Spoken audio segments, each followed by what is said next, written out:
Hello, everybody. Welcome to another episode of the Football Experience. Caleb and I are back after a bit of a short hiatus due to a trip that my girlfriend had planned for me. Now, if we had video, unfortunately, we're having a little bit of technical difficulties on the video side, but if we had video, you'd be able to see me in my lovely Arsenal shirt. Maybe I'll just capture a photo of it, and I'll at least upload it as a thumbnail so people can see that. But Caleb, No, we don't need to see that. So why not? That's why the video's not working for this one. the camera and the computer, like, it couldn't handle the redness of the shirt, so it just overloaded it.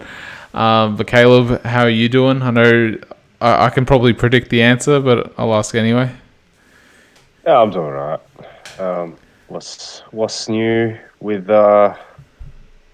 Liverpool? We've already said it, so I guess that's why you know that, or you thought that I wouldn't be doing too good. But we're through to the next round of the Champions League, so that's the main thing. But more importantly, I hear that you are going to give me and our listeners a lowdown of how the trip to London went.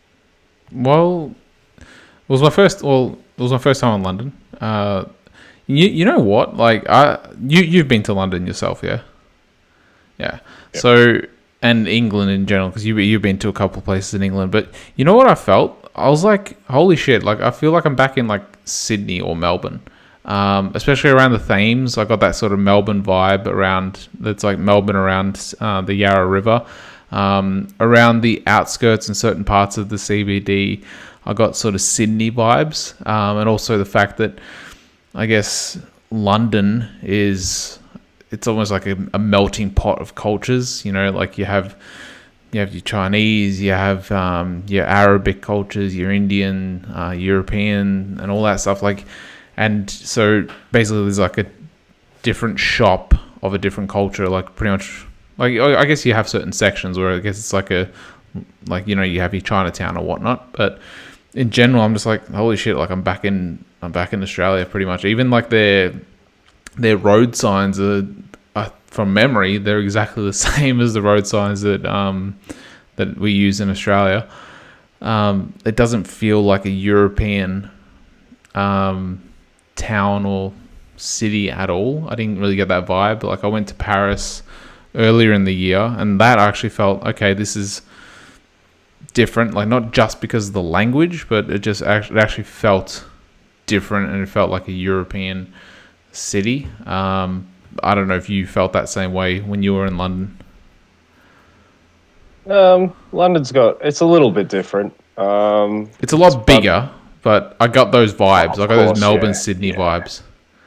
But I think you're pretty much right with it's a little different to most of the other major European cities, as they tend to be different from each other. But I don't know, London's, to your biggest point, London's a little bit too big of a city for me, so even when I go to the UK, I don't tend to spend a lot of time in London. Obviously, there's heaps to see and do, and then you being an Arsenal fan, there's plenty of football, but there's plenty of football everywhere. I remember catching the train from Liverpool to Sheffield to do my coacher badges over there, and you'd pass like maybe 5 stadiums on the train, and you could see them all, and you get like League 2, League 1, you get some, you'd pass Ellen Road, you'd pass Old Trafford, the Etihad. So, like England just in general, if you're into football, is excellent. Europe in general, but England, I feel in particular, is something special about what goes on there football-wise. But yeah, London city-wise is a little too big and a little too busy for me. But I guess for the purposes of our pod, did you get up to any football-related activities whilst in London? Well, my girlfriend did organise tickets to the Arsenal game, so like we did obviously our sort of touristy stuff we arrived on Thursday morning, if I'm not mistaken, and bloody hell. I think our flight out of Zagreb was at 6:20, if I'm not mistaken, 6:20 in the morning. So we had to wake up, and you have to get there like an hour and a half beforehand. and obviously the dry. Like, luckily Zagreb is like it's a relatively small city, so like from like the CBD ish or around there, it's like half an hour to the airport. So like, we woke up at 4 and we were already there by 4:30, 4:40 ish, because like we had everything packed. All we just needed to do was get dressed. But yeah, like first couple of days were touristy. Then on the Sunday we went to the Arsenal Nottingham Forrest game, and we were situated right behind the goal. The Arsenal was attacking our goal that we were seated behind in the first half. So we only managed to get saw one of the goals from the close end, which was the Martinelli goal. But I gotta say, seeing the Partey goal from behind, even if it was from a distance, I did have my glasses on, so luckily I could actually see everything crystal clear. But like, we were directly behind Partey, so like we weren't on an angle. Like, we were like directly like parallel to him. Parallel, I guess that would be, yeah. So you got the perfect angle. Just right behind. Got the perfect angle just to see the curl of the ball go from outside of the post into the top corner. Like, it was just like, holy shit! Like, it made the goal even better, because I'm pretty sure if we were seated at the goal that he scored, the net would have blocked off like the view of it, and maybe the posts would have blocked off the flight of the ball a little bit, because you obviously have those posts that hold up the net, and then obviously the goal frame itself. But like, seeing it from our end, like I saw the ball clearly and saw the flight of the ball like clearly, and I was just like, holy shit, that's a goal. Like, once it sort of left his foot and I saw the drift of it, it's like, holy shit, like, what a goal. And like, overall, the game, first half, like, we'll go into a quick review of it. First half was like relatively even-ish. Unfortunately, Saka went off with an injury. Actually, I wouldn't really say even-ish. I would just say like, Nottingham kept themselves in the game. I'll put it that way. They didn't necessarily threaten with anything, but they kept themselves in the game. But then you obviously had that blitz of the 3 goals within 10 or 15 minutes of the start of the second half. They pretty much put the game to bed. And then the final one, the Odegaard one, and you keep saying Odegaard needs to start scoring goals or chipping in with some goals, and guess he got his one, even though it wasn't a 5-0 rout. It wasn't necessarily like an important one, but he added one to the tally, I guess, and might help with the confidence. Also, after the game, it was pretty funny. Like, when we were walking out, we saw Ty from AFTV. That was the next question. Yeah, so like, obviously I told you like my plan was to try and get on AFTV, but like, all right, like, you as you know, like I have like these like ankle and foot injuries that I've been carrying since I was like 17, 18 years old, from my prime footballing days, we'll put it. But at least back when I was healthy and I could play football at a reasonably competitive level for that age group. And obviously, you hear like back then you hear like older people say, oh yeah, like once you hit 30, 40, like those injuries come back. Well, like this one's stayed with me for a while, so like I can't really stay on my feet or for too long of a time, otherwise my ankles start to like sort of like lock up. And because we were behind the goal, we were in the standing area, and man, I was absolutely screwed. Like, my feet were killing me, my ankles were stuffed. And yeah, I told you after the game I'm gonna try and look out for AFTV, see if I can get onto it. We did do a circle of the stadium after the game, and literally it started raining the moment we walked out from the stadium. But yeah, we did a circle of the stadium. Didn't see anything that really looked like AFTV. Maybe they set up 10, 15 minutes after, because we got out to the stadium very quickly. There wasn't any like delays in getting out because there's so many exits, and I guess it's a well-designed stadium. But yeah, like saw Ty, even like shook his hand as well and said, gave him a little, hey Ty, how's it going? And then never washing this hand again.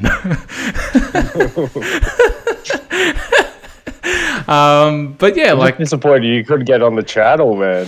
yeah, look, like It's nothing outrageous to talk about at the moment, though. yeah, Might have not been more really. fun But last season. look, it would have been nice to get on, but like you've seen those I guess post match reactions, and it's mostly the same guys, and like there's always like a massive crowd of people behind them, like I guess waiting to get on, or at least just want to be seen in the video. So considering, I guess, my underlying health condition, and also the fact that it was actually like it was started like actually pouring. And like it started getting like really windy. It even blew my umbrella and like completely ruined it as well. Like it ruined the frame of the umbrella. So RIP umbrella.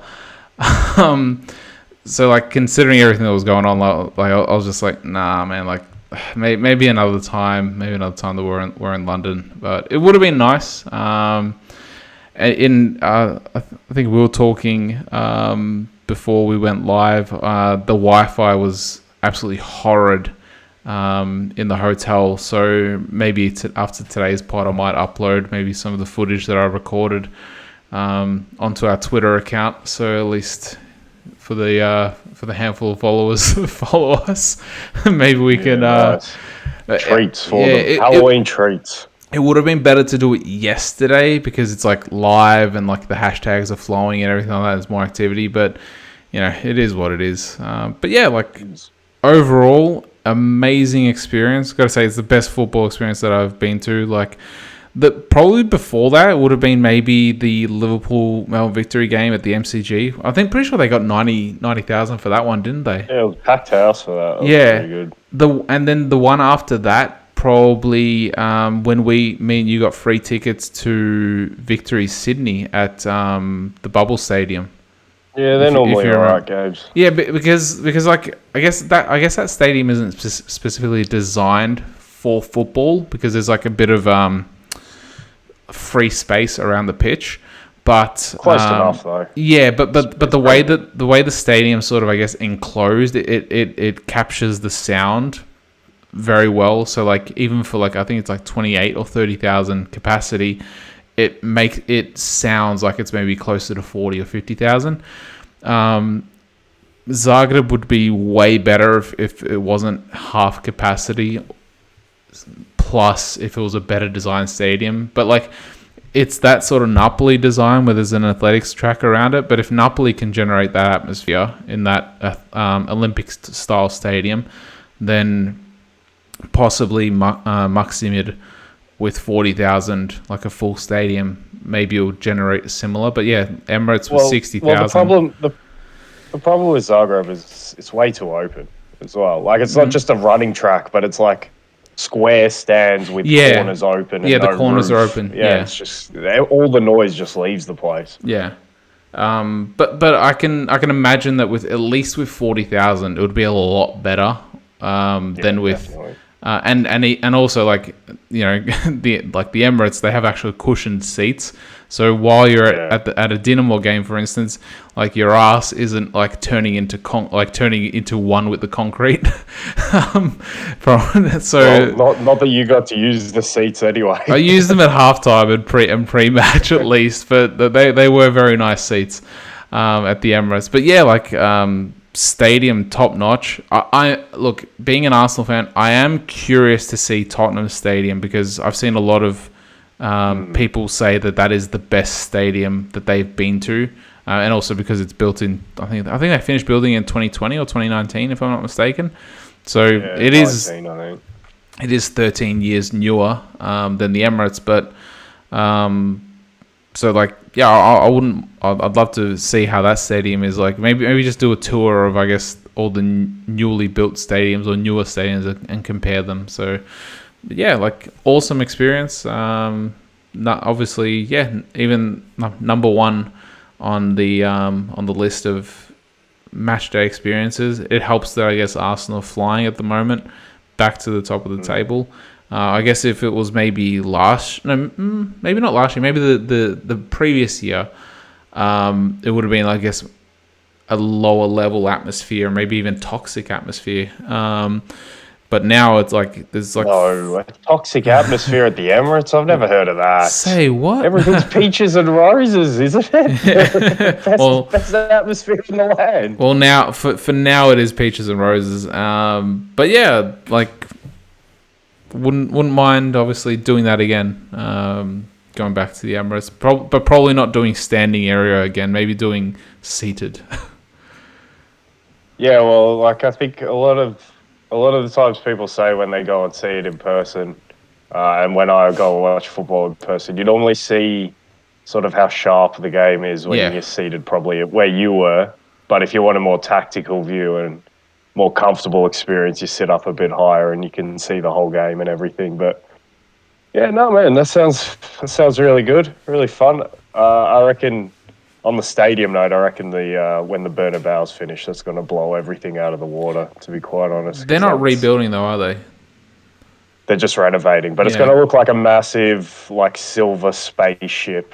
And it's going to have, like, all the hospitality stuff. It's going to have, like... I think they're planning to try and host, like, NBA games there. And it will have a big convention centre. There'll be like a different pitch that comes out from under the ground, kind of like the Tottenham Hotspur Stadium. Because at the moment, in terms of like advancement and all of those cool little trimmings, and as well the way they designed it, I'd say the Tottenham Hotspur Stadium is probably my favourite new stadium that I've seen. I especially love how they got that wall of people with no tears, kind of like the cop behind the goal. That's pretty cool. And then the fact that they could do NFL games, bring that new pitch from underneath the pitch onto it and all that stuff, I think concerts and everything. And it just looks cool. But, yeah, man. No, that sounds like a great experience in London. And obviously you got to see your boys absolutely wipe the floor with Nottingham Forrest, who are a bang average team, but you wouldn't have been able to tell it after last week and Liverpool losing to them. So, yeah. Just on the stadium points, like we just said, Tottenham has the best stadium. Let's see what San Siro is going to bring once they finish building, or once they knock down this old San Siro, and then once they finish building. I'm not sure what the plans are of like when they predict to finish. I'm guessing 2024, maybe 2025. I'm guessing it takes 2 to 3 years to build a new stadium. If that's when they're planning, it'll be later than that. I don't know. Italians. Let's just hope it doesn't turn into the new Mestalla and it's just sitting there for... How many years is that now? That must be close to 15 years. The new Mestalla has just been sitting there. Well, they never finished it. Where did Valencia play? Yeah, it's still at the Mestalla, the old Mestalla. The old, okay. That's interesting, because wasn't the Mestalla, or at least the old one, like that was Spain's national stadium they used, if I'm not mistaken. Back in I think they rotate for Spanish games. I think that was their main one though that they used, just because they didn't, especially like during the noughties, and I think the early 2010s, because they didn't want, because there was such fierce rivalry between like there always is that fierce rivalry between Real and Madrid, but Real and Barcelona. Well, technically Real and Madrid if you consider Atletico Madrid. But yeah, stadiums, man. Let's bring him on. Man, I love talking stadiums. I used to go on the World Stadiums website and just look at like cool stadiums from around the world, like my capacity and stuff. When I was a kid, I just love stadiums, man. There's something about them. Like I think like what 2 weeks ago or something, I talked about the San Siro, and like I need to go and visit it before they knock it down. So I need to go probably early next year if I can try to organize a trip. But yeah, moving on away from stadiums, we could talk about stadiums for months to come. Maybe we'll do a stadium pod. Yeah, we'll do a stadium pod. Like we'll rank like maybe the 20 best stadiums. Which I don't know whether we keep it football specific or open it up to like NFL as well, because some of those American ones are incredible. Yeah, they have like the seating capacity is like 90,000, 100,000 for some of them. I think the biggest one is that one in Houston, if I'm not mistaken. I know the Dallas Cowboys playing a big one. Yeah, or That it new might be Dallas. that new SoFi Stadium in I think California looks incredible. It's got like weird, cool like big screens. And if you see the one in Atlanta, I think Mercedes Benz, No, I haven't seen where that one.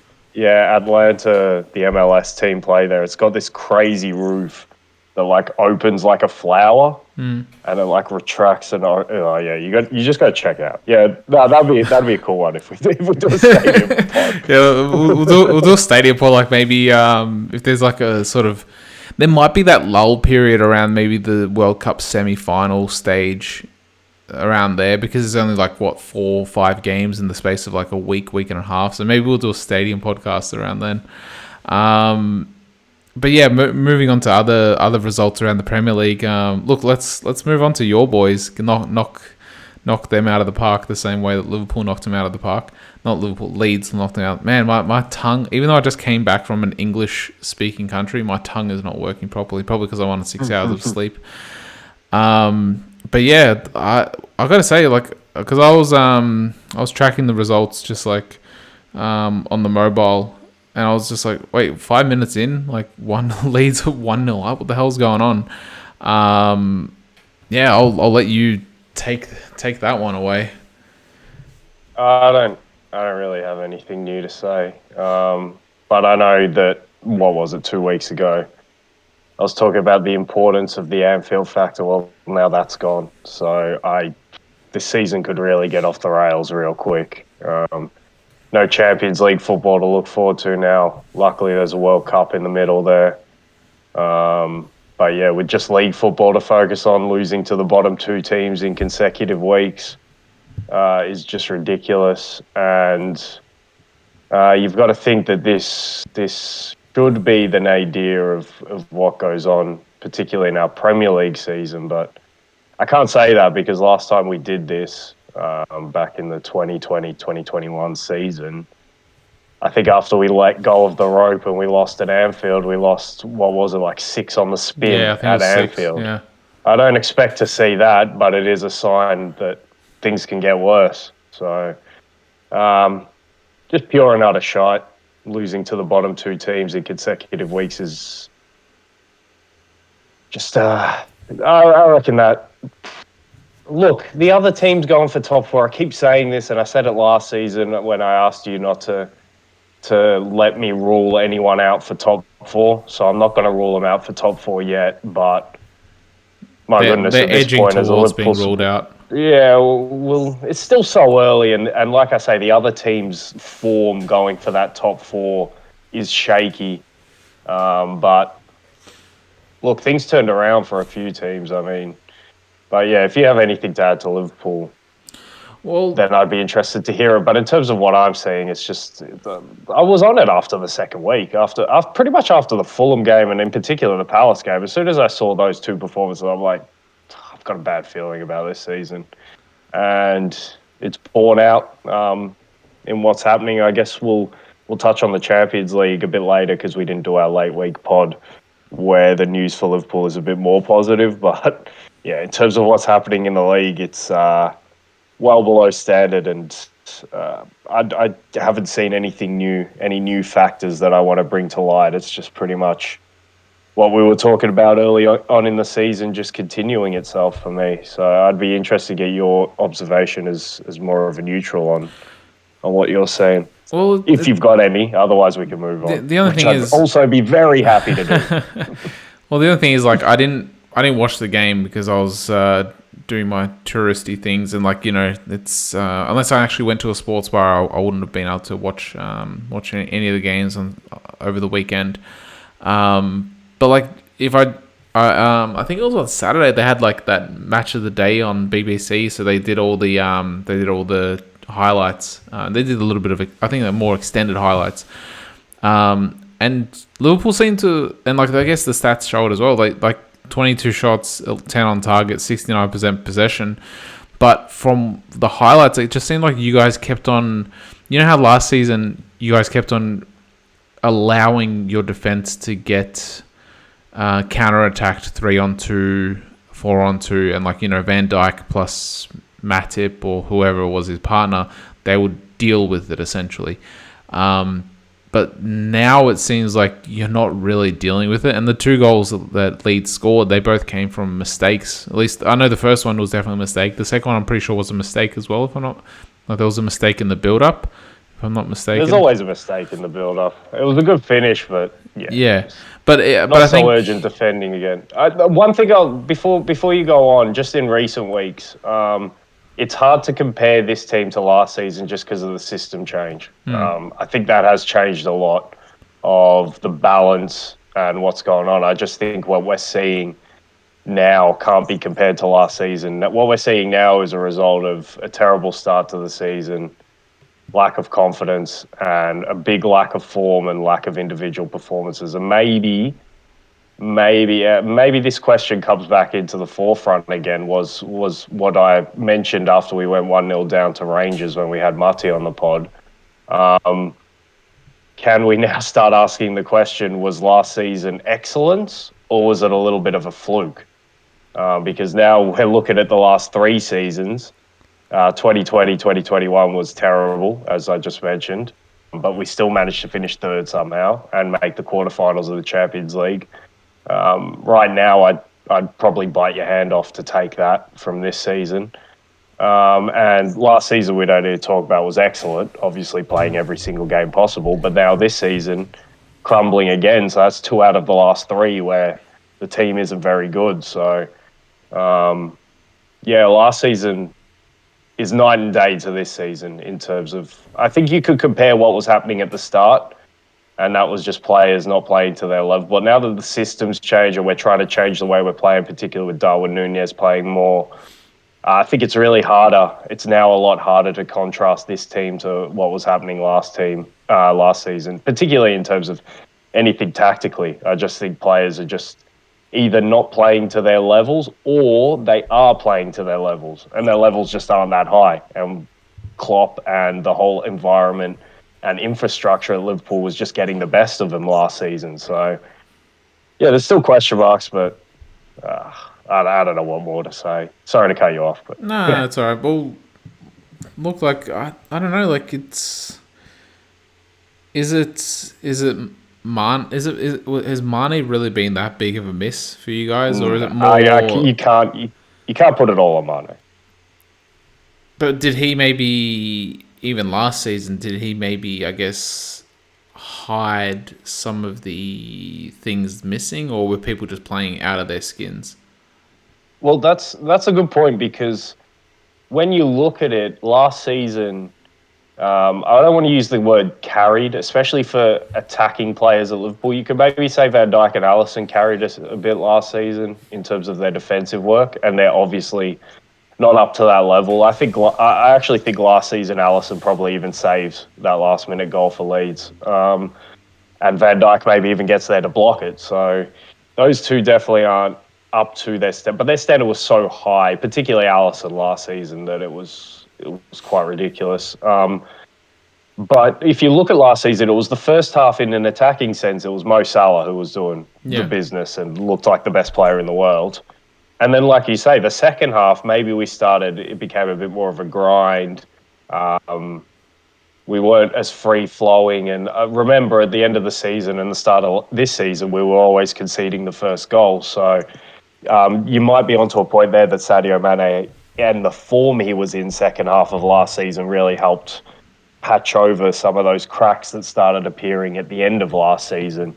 In that aspect, losing someone who had the ability to sort of make things seem right is probably a big blow. But I mean, if you look at his form at Bayern, it started really good and then sort of waned off a bit. I wouldn't actually say that Sadio Mane's been all that much better than a Mo Salah this season. But he obviously plays in a better team, so more chances, more confidence as well that comes with that. But it was just a couple of weeks ago, I think Mane was somewhat not being criticised by Nagelsmann, but Nagelsmann said he's just suffering from a little bit of a lack of confidence. So to pin it all on Sadio Mane, it's not like you've lost While Sadio Mane is obviously a world-class player, was top 10 in the Ballon d'Or or whatever it was. It's not like losing a Haaland. It's not like losing an Mbappe, a Benzema, a Lewandowski. Although Bayern are making that look easy, but I think they always wanted to change their way. But yeah, I think it would be too simplistic to say that, but there's definitely a point in terms of what happened late last season and Mane's form. And that sort of just goes into me reinstating that maybe we should have just run it back with those two. But I don't know. If the midfield and the defenders are playing like they are this season, it doesn't matter what Salah and Mane are doing up front because we just can't keep our goals. We're conceding stupid, sloppy goals, and the engine room just isn't controlling games enough. And we've never been a team to control games, but we're not outworking teams in that engine room, which is a massive problem, obviously. Yeah, it seems that. Yeah, it probably seems that your midfield's the biggest issue, but like also like I guess the system change that has been maybe forced upon Klopp because of missing Mane, and then obviously the injuries to Jota. Then like I guess Jota was injured going into this season as well. Then the injury to Luis Diaz in the he's Arsenal out until game. after the World Cup as well. Luis Diaz as well. Is he out till after the World Cup as well, or no? I don't know about Luis Diaz. Yeah. And then like what in the second or was it the third game? Wait, which game was? Oh, it was against Crystal Palace that Nunez gets sent off. Yeah. So like you're trying to integrate this new striker into your system, and he gets sent off in the second game of the season. So like I guess everything that could go wrong is going wrong at the moment. You have like a crisis of injuries because like Thiago is sort of in and out. It depends. Like it's sort of like you're flipping a coin every week whether he's going to play or not, whether he has a new niggle or not. Trent got slightly injured, but then he came back. Robertson was sort of being in and out of the team. Van Dijk has never had a constant partner as well, so he seems to have a different partner every single week. It's a really weird season for you guys. It just seems like it's what's that saying, like a baptism of fire, I guess. Is that it? It feels. Well, I don't know if it's applicable here, but it definitely does feel 2020, 21 vibes in terms of, like you say, the absences. And like it's not a long-term one like we had Van Dijk that season, but having to shuffle that starting 11 seemingly every week definitely doesn't help. And after lauding the squad depth last season, to see... I don't know if you can call it weak because we do have a lot of injuries and like that's not an excuse to lose to the bottom two teams. Let me make that clear. But when you do look at an injury list and then you maybe look at it from week to week as well, and you see that guy was out for this week, that guy was out for this week, it piles on. So the continuity problem, like you say, is definitely a big factor, and it's hard to get any sort of momentum when you can't put out the same 11. And we all know that Klopp and Liverpool are a team who thrived on having the same starting 11. It's not like a Tuchel or even a Guardiola where he can mix and match and try new things each game and bring in new players each game because they're sort of tinker managers anyway. Klopp's very much a continuity manager, so to not be able to have that is another factor that's killing us this season. But we're also killing ourselves. But also, like you compared like that, for instance, like you can compare that to Arsenal. Arsenal they've had pretty much the same starting 11, or maybe even the same starting 10, 9 players week in, week out since the start of the season. I guess the only players that have been out of the starting 11 have been Zinchenko or Tierney. But otherwise, it's been the same midfield. It's been the same three at the back in White, Saliba, and Gabriel plus Ramsdale, so 4. But then that left back's always changed. Partey, I think he had that 1 week off, which was a Man United week, but the front three's always been the same as well. So similar, I guess, to maybe like Liverpool don't have that. It seems like and like for instance, also City, like they have the same 9 players every week playing, whereas Liverpool just seems like you guys have maybe the same 4 or 5 players playing every week, 6 maybe, but like, and that just seems like, so like half the starting 11 is different every week, which it doesn't help with I guess what you said, like the continuity. But is it would you say it's too early, or is it what do you think about Klopp out? Too early, or no, what the hell are you talking about? Some people have been putting it out there. I'm not even answering that. Like, you know my thoughts on Klopp out. Klopp out. Anyone who says the one that really annoys me, and to be fair, I don't really go on social media, so I haven't seen it, but I can imagine. And on a couple of the podcasts, they sort of said it tongue in cheek, but the FSG out one really annoys me, because I think Fenway, as far as owners go, and if Gary Neville is particularly as far as American owners go, I think they've done a fantastic job. And to get us to the point where over the last 5 seasons we've made 3 Champions League finals, and in another time frame of the Premier League could conceivably have 3 Premier League titles as well. It's just unfortunate we've had to go up against Pep Guardiola and Man City at this time. But yeah, if the Klopp out one, I don't think I'll ever hear from Liverpool supporters. It's going to take a year of losing consistent, even in 2021. I mean, we never got to that point, so we're not going to get to that point now, particularly after he gave us the season we got last season. But the FSG one, I would expect to start hearing a bit, and that for me is totally unfair and unjustified, because before they came in, we didn't have Jurgen Klopp, we didn't have all these signings, and more importantly, the most important thing that they've done for me is, and they're extending it now, but they've kept us at Anfield, because all this talk was we need a new stadium, we need a bigger stadium, so that we can compete with the other clubs. So the talk was that we were going to move to a new stadium. That would have just been wrong as Liverpool. Liverpool, the essence of the club is that stadium and is Anfield, and the magical things that can sort of happen there, like the almost supernatural things that can happen at that ground. So the fact that they realised that and were able to find a solution to get us into a bigger home but keep us at home, I think is a move that they deserve a tremendous amount of credit for, along with everything else they've done. So that's the one that's going to start to annoy me if I start hearing it. But the Klopp out one, I don't even expect to start hearing that. Even if we finish 9th this season, I don't think I'll hear that. If we're on the trajectory of another finish of 9th next season, maybe we can have that talk. But at the moment, like, I'm not even entertaining that. Yeah, well, that's a Klopp out.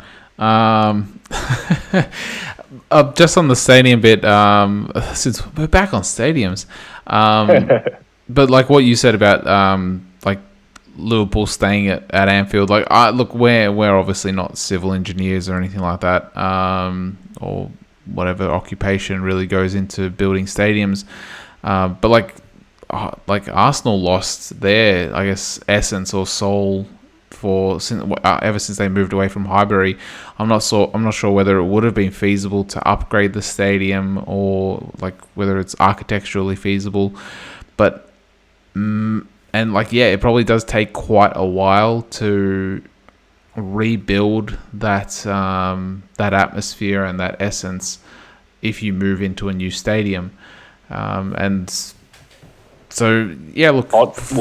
Tottenham are the same as well. I think the season before they left White Hart Lane, I think they might have been unbeaten at White Hart Lane that whole season. Yeah. I think West Ham as well, then, after they left, but they got a free stadium though. I think Atletico are struggling to settle into the wonder. So I think you see that all the time, really, moving into these new stadiums. Yeah. So like, we'll see how Inter and AC go moving into the new San Siro, if it's even going to be called San Siro, if Napoli ever move out of their stadium, or if I don't know how they can rebuild it so that to get rid of that bloody running track is, I don't know, it's just an abomination. Like, imagine that place without a running track. That would be frightening to go. Anyway, moving on to the other results around the league, there was would you say there was shock ones or because United continue their running way, Oh, that's not a shock. their winning way. That might be a shock to you, but it's not a shock to me. Not really. Like they're playing at home. Yeah, Brighton, and the Tottenham one might have. It almost was a shock, and that there was. Other than that, there was basically those. There was a shock and there was an almost shock. Yeah, definitely. So I didn't watch the Tottenham game, but it was on like a goal rush thing where you could see the goals coming in throughout, and I thought this is shaping up nicely for us because obviously it was pre-Liverpool game as well. But I guess I'll touch on them in the order that you mentioned them. And United against West Ham. I kind of had most of these games on the background because I feel like we've gotten to the point of the season, like I may have mentioned last pod. I think I said that the season's now become a grind. Well, I think we've just gotten to this point of the season where it's almost character football. It's like I know for the most part what all of these teams are going to bring week in, week out in terms of shape, in terms of personnel. If you're lucky enough to have a steady personnel, which a few of these clubs are, you pretty much know that at this point. So it's just watching to see how the teams like cope with the adversity that might be coming in this time, like Tottenham, for example, going 2-0 down. So in terms of like watching intently, obviously I'm still watching for individual performers, but it's on autopilot at the moment this season. But in order of what you said, the first thing that I noticed from the United game, and I might have to admit that I was wrong to. I don't think I was wrong to say what I said about him, but I think I was wrong to emphasize the lack of height for Lisandro Martinez. Sound like Graham Souness. What kind of impact that could have. I still think it could have an impact, and we saw it against Brentford. And I think if teams are able to, they could maybe exploit that. But I think there's weaknesses in any centre-back's game that could be exploited. So I think I was wrong to emphasise that point because this guy is very close to, from what I've seen so far, very close to a genuine world-class centre-back. Maybe not world-class just yet, but he's definitely very good. And he'll be a big part for Argentina, obviously, the World Cup. And the thing that I was looking at, and because he had to play next to Harry Maguire, and early on in this game, it was like he was playing at the back by himself. Maybe he could have done a better job without Harry Maguire next to him, actually. Harry. To be fair to Harry Maguire, he made some crucial interventions late in the game and sort of grew into the game a bit. But at the start, he was all over the place as usual. But the thing that stood out for me was Lisandro Martinez looked like a 5'8" Virgil van Dijk. Virgil van Dijk in his prime, not this Virgil van Dijk. But the way he was dealing with one-on-ones, the way he was somewhat even dealing with some two-on-ones in the game, it just looked like players would dribble up to him and he would keep the perfect distance. He would keep the perfect sort of just good defending, good delay defending, and players just couldn't get past him. And that's one thing you could also always say about Virgil van Dijk when he defended like that. So I think as United continue to progress, maybe continue to establish maybe not more possession in games until the personnel changes a bit more, but more territory in games. Defending that high line with Lisandro Martinez, he could be a valuable weapon or defense sort of obstacle for the opposition in terms of defending when they defend higher, because it just doesn't look like he can be dribbled past. And he's really good in those 1v1 situations. So, yeah, I think I have to sort of eat crow a little bit on emphasising his lack of height and how successful he could be in the Premier League, because ever since United have turned their season around, he has been a huge part of it, and he's really impressed me this season. Well, the season is still young, so maybe you and Graham as Souness will be correct on your call in regards to his height. But I think going into the season, if I'm not mistaken, I defended his height a little bit just because of based on the Puyol being, he was under 6 foot if I'm not mistaken, like maybe just under 6 foot, maybe not 5'8", but he was known as a short defender. Maldini as well, if I'm not mistaken, was known as a short defender. So I'm sure Cannavaro. it's Cannavaro. I'm sure there's others out there, maybe even pre our era, that were, very, very good defenders that were 6 foot and under. So I guess that's fine, but 5'8" is taking it to a new extreme. But 5'10" is like, yeah, you're a little bit short for a centre back, but 5'8" is like, wow, you're like a winger. Yeah, true. But let's see how he goes. Yeah, how's that? Me defending a United player. There you go. Yeah, but not that he needed. It was sort of a love-in. He didn't need the defense. Yeah, but the thing is, he might need the right partner though, and we'll see if Maguire is that right partner, because at the start of the season he definitely wasn't. And once it was Varane and Martinez, then we saw, okay, this could potentially be a very good partnership. But Varane is he's like Robin before he had that run with Bayern where he just kept getting, it seems like, what did they say he used to be made out of glass, it seemed, like where he just kept getting injured. Yeah. Whenever he'd come back, he'd get injured. He'd go off for like 3 or 4 weeks, he'd come back and he'd get injured. So, I don't know, man. Varane, if and then obviously we need to see if Maguire can keep his form, but he needs to earn everyone's trust back in regards to that. So he has, but he does have his England spot to contend for over the next 3 games left before the World Cup. Yeah.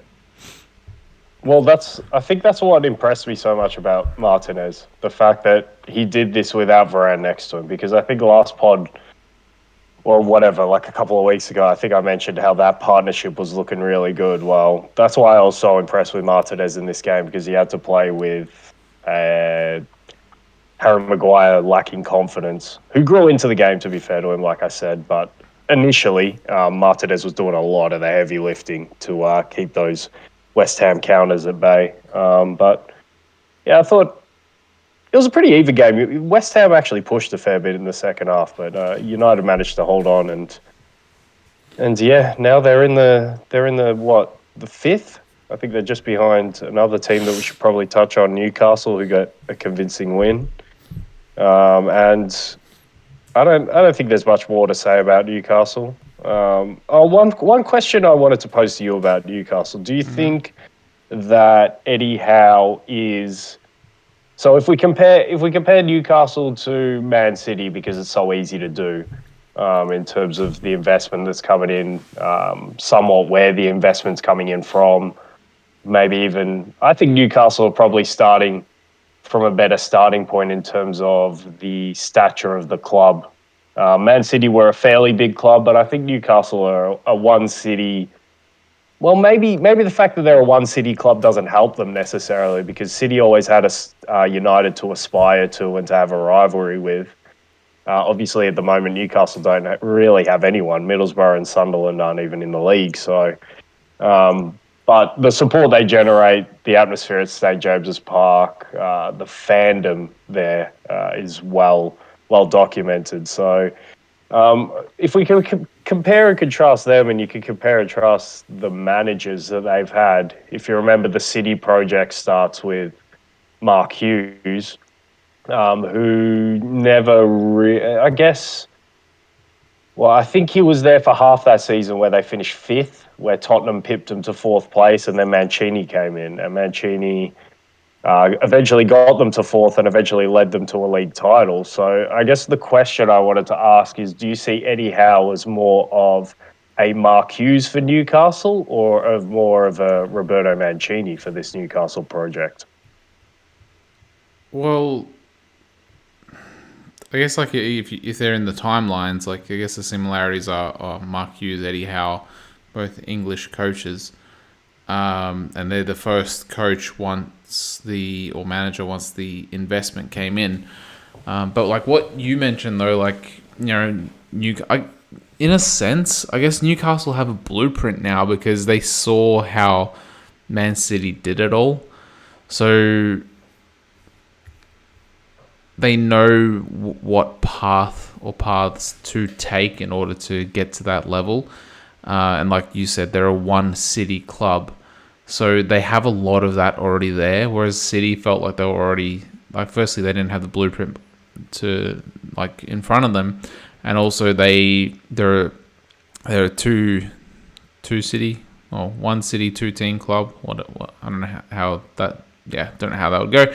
But you know what I'm saying.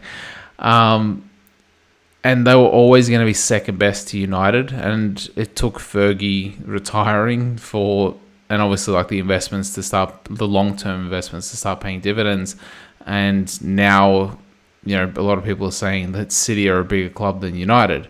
Maybe currently, but historically not.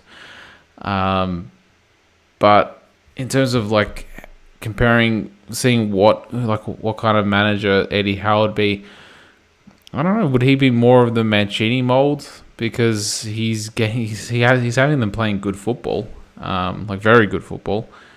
It just depends whether they can keep on if they can get the recruitment right, and if Eddie Howe can, keep on integrating those new pieces that are brought in every single season, because there'll be 2, 3, 4 signings every summer you would expect.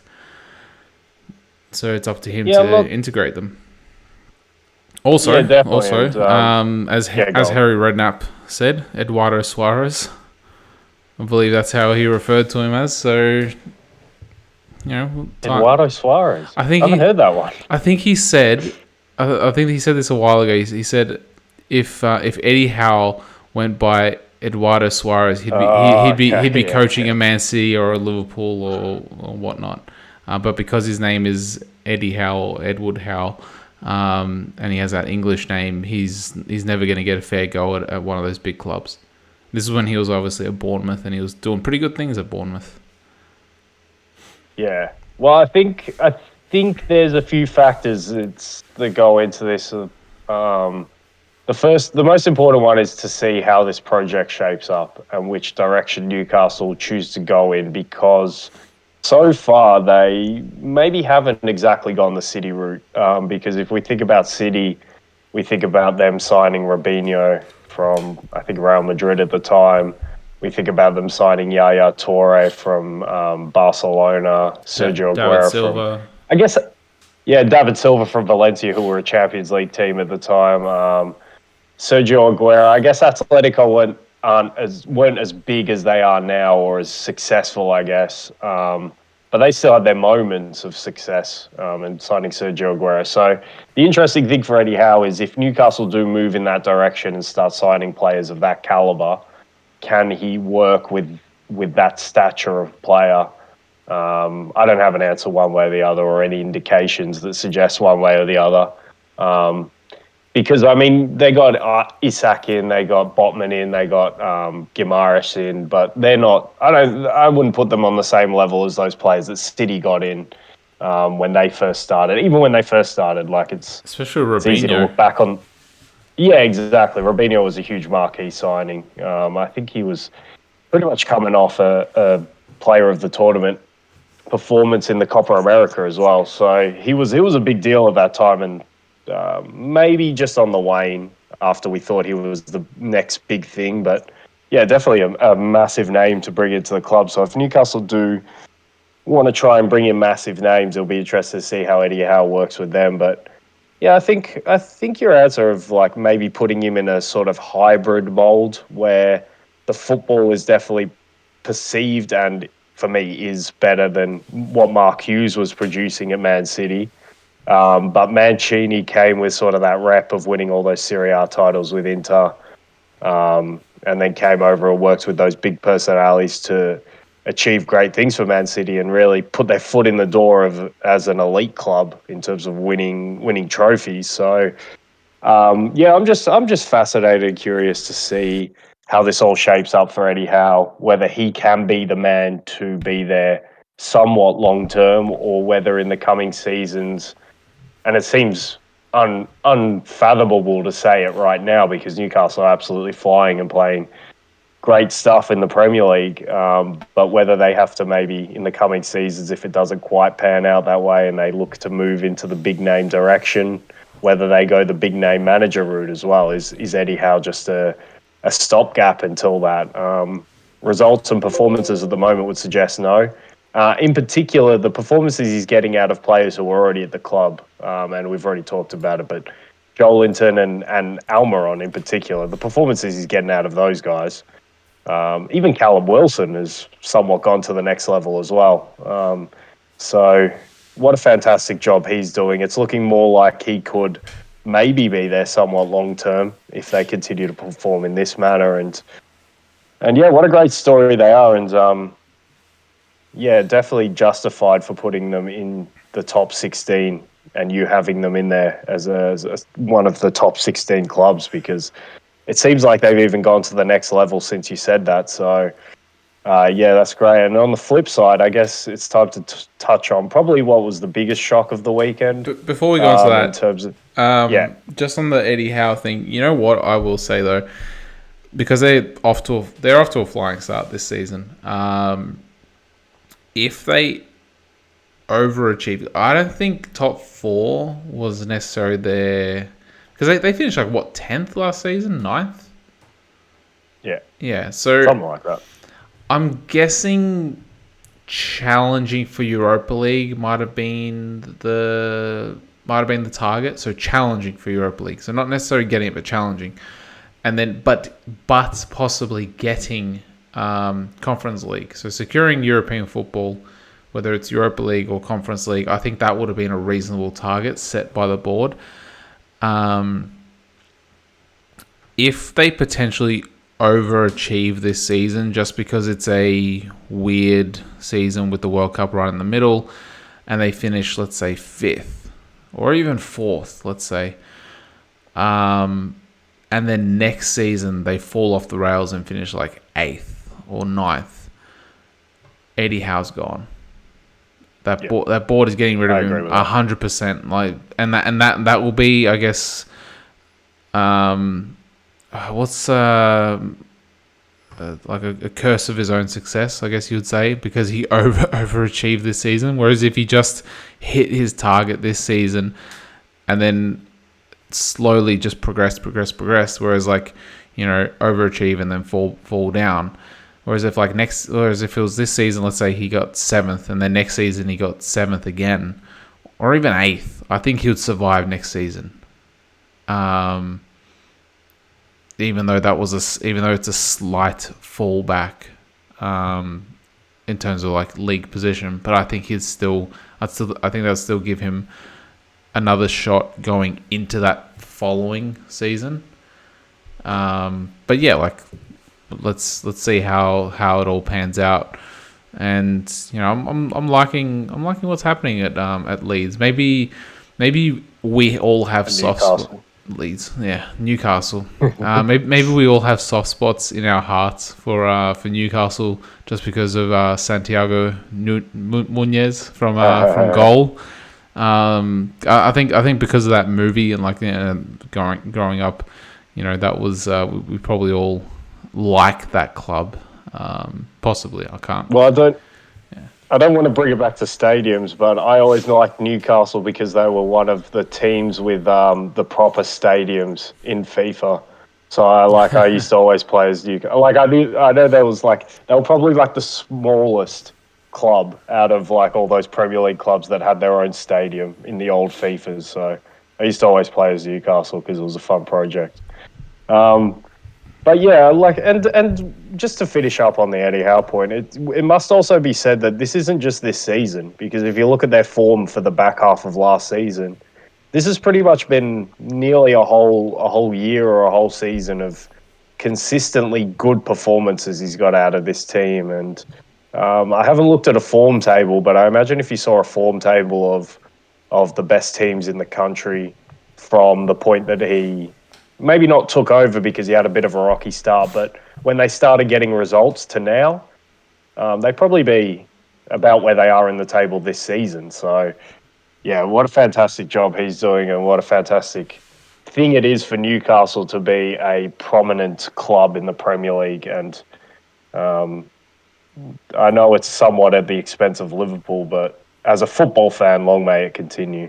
But I guess the big shock of the weekend, definitely in terms of result, was Chelsea going to the Amex and losing 4-1.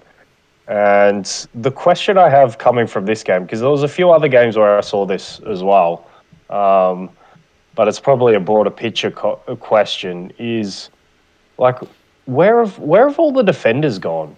Can you play defensive football or defensively solid and minded? I guess can you be a team built on your defense, and can your defense take you to championships in this day and age? Because this game, particularly Chelsea Brighton, was the biggest example of, like, if you look at the team sheets, how many defenders were each team playing? There were probably four. I would say there were four, because I wouldn't even put Cucurella as like an out and out defender. So I'd say probably Thiago Silva, Nathaniel Chalobah, Adam Webster, and Lewis Dunk were the only four defenders on the pitch, because Brighton were using Pascal Gross as a right back, and they were using, I think, Solly March as the sort of right wing back. It was madness to see. And then on the other side, Cucurella is one of three centre backs. And then it was Pulisic and Sterling as wing backs, but That they're was not a weird really one. wing backs. They're wingers, and we saw them do that at Salzburg, which we might touch on, and they got a result there. And I was ready to say that was probably Chelsea's best performance under Graham Potter, away at Salzburg, but he doubled down and he went with the same formation against Brighton. And I think both teams were creating chances, to be fair, but when you go and play such an open game, you always leave yourself vulnerable to that opportunity. And yeah, I think Chelsea finally got what they deserve in terms of what they've been producing on the pitch in recent weeks. But yeah, I don't know, because he brought Chilwell on as well, but he didn't want to play Chilwell from the start. So I kind of get why he did it, because of what happened at Salzburg and because it worked, but it's just ultra attacking, and you're relying, and I say this nearly every time we talk about Chelsea, but you're relying on a 37, 38-year-old Thiago Silva to man your defense. And one thing I don't know if I noticed it, because I don't know if it's true, but Thiago Silva in the first half, he was making a few challenges, as you expect him to do, because despite his age, he's still a world-class centre-back.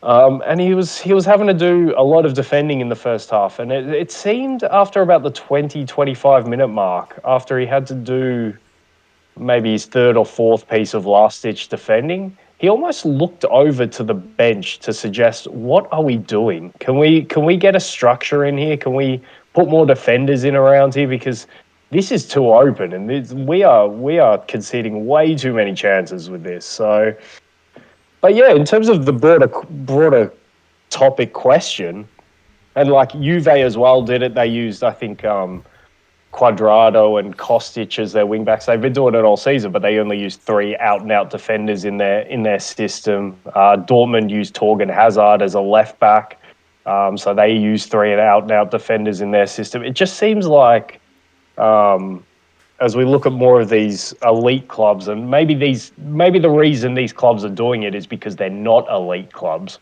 and they have to pull out a gimmick to make themselves sort of still seem like they're still at that level. But the more we see it, the less defenders there seems to be on the pitch, and I wonder if, well, my question to you is, can you win? Can you win sustainably and win competitions with a team that's built on their defense and that's their priority? And why not, if whichever way you go with the answer? Well, it might just be one of those sort of footballing transitions, because, like, you know how in the the late noughties and then early 2010s, we saw the emergence of the Barcelona tiki taka, Spain Barcelona tiki taka football, and then we saw, I guess, we started to see the Mourinho's counter to that, which was pretty much park two banks of four, or even it was even two banks of five, wasn't it? To I guess to stop that, and maybe now we're transitioning into that next phase where, well, you're seeing with City and with Arsenal the inverted fullbacks. However, at least the way that that Arsenal and City are doing, they're doing it with traditional like left and right backs, and in Arsenal's case, they're doing it with, at least from this weekend, they're doing it with two centre backs because Tomiyasu can play centre back. So Tomiyasu and Ben White, which are two centre backs, they're doing it with. So they're playing with four centre backs essentially. City are playing, I guess, when Walker's fit, and considering he's starting to transition into a third centre back, maybe 2.5 centre backs, that they're doing the inverted fullback movement. But maybe that's just that transition now to go with two centre backs and then like two ball playing left and right backs that aren't really left and right backs, perhaps. And because these clubs are weaker or their recruitment isn't quite right, they're putting the wrong pieces in the puzzle, perhaps. Like, what is it? Square pegs in round holes. Maybe that's why we're seeing these, seeing them being broken down, perhaps. But it might just be that, like the transition or the evolution of football going into maybe we're sort of going back into that cycle of the 1970s total football where all 11 players can mix and match, and they can literally play every single position throughout the 90 minutes on the pitch. Maybe that's the next evolution. Maybe we're bringing that back, because how, for instance, in clothing fashion, I think 70s and 80s fashion is now back in this day and age. People are bringing that back, so maybe a similar thing is for football. So maybe maybe after this we start to see the 1960s Italian way of defending as a counter, maybe, or who knows. I think everything you've just said is are definitely things that I've thought. The first point, I think you're spot on in terms of the ball playing fullback / wing backs. That position for me is the position that has evolved the most over recent seasons. I think we're seeing a lot more influential players play in those positions. Because back in the day, if you think of a Gary Neville, even if you think of like a Nigel Winterbottom, if you think of like left and right backs from back in the day, they were very functional. They were players who knew how to defend, knew how to position themselves, knew how to work for the team. But were they like glorious footballers? Now you think of the footballers we have in fullback positions. I mean, we just touched on what these clubs are using. They're using your Pulisic's, your Sterling's, your Quadrados, Kostich's, Torgan Hazards. They're using footballers in these positions now. And then you look at players who, you look at like a Theo Hernandez, Reece James, Trent Alexander-Arnold. All of these guys are fantastic footballers, first and foremost. Cancelo. And then they just happen to... Cancelo, exactly. That's the one I missed. So these guys are all fantastic footballers. And the thing with all of them except for Trent, I think all three of Reece James, Theo Hernandez and Cancelo can actually defend to a high level as well. So they're just great players. But... I think that's the position that's really evolved over recent years. And maybe, to your point about square pegs and round holes, maybe, well, I think it's a priority thing. I think now managers are prioritizing good footballers there over good defenders, because back in the day you would have said, all right, well, I need to put a good defender in my back four or back five because they need to be able to defend. That's their role.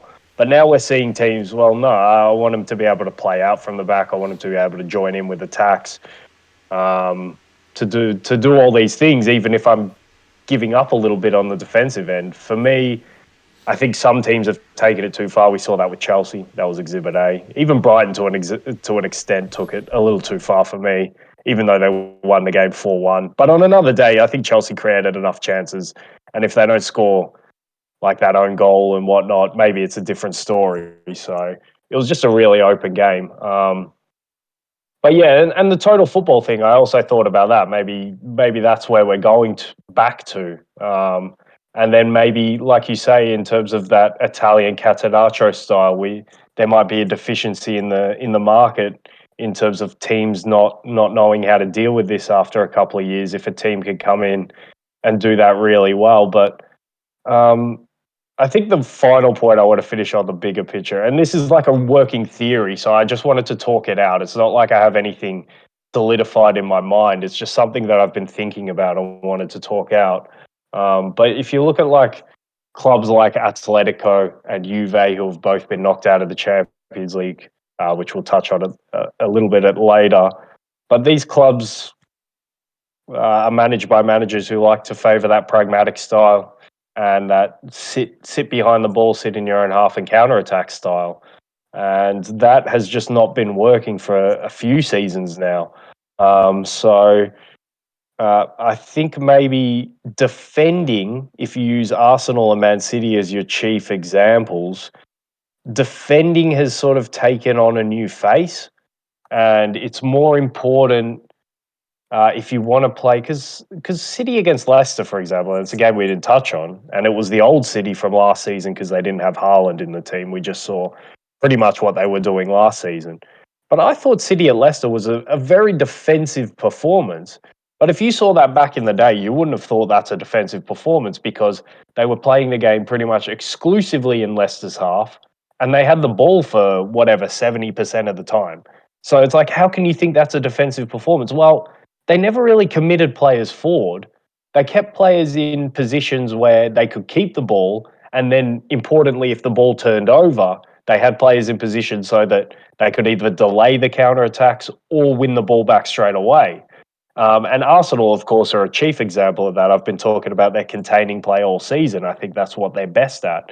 I think they got the first goal against Forest from Tomiyasu making an interception, and then they go again in the opposition half. So it might just be a case that good defensive teams now defend in that manner, where they defend in your half rather than we're not going to sit behind the ball, we're not going to defend deep because that just doesn't seem.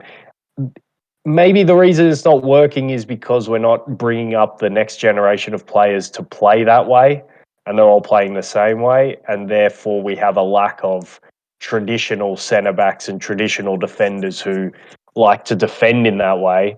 Or maybe it's, and on the flip side as well, we're maybe bringing up the next generation of players because we're not focusing on the defence so much, we're focusing on offensive skills.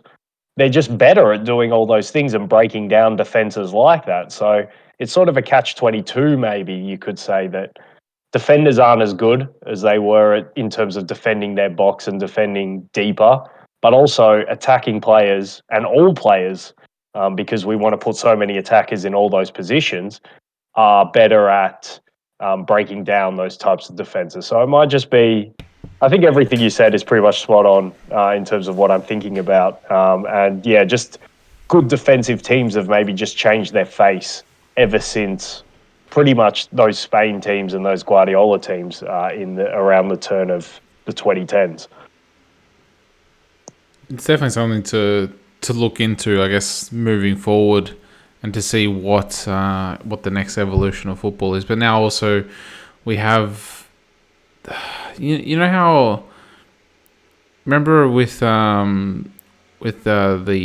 Football Australia, how they have like a whole syllabus or a whole curriculum for how they want, I guess, the curriculum. They want like every club or something in Australia to play the same way.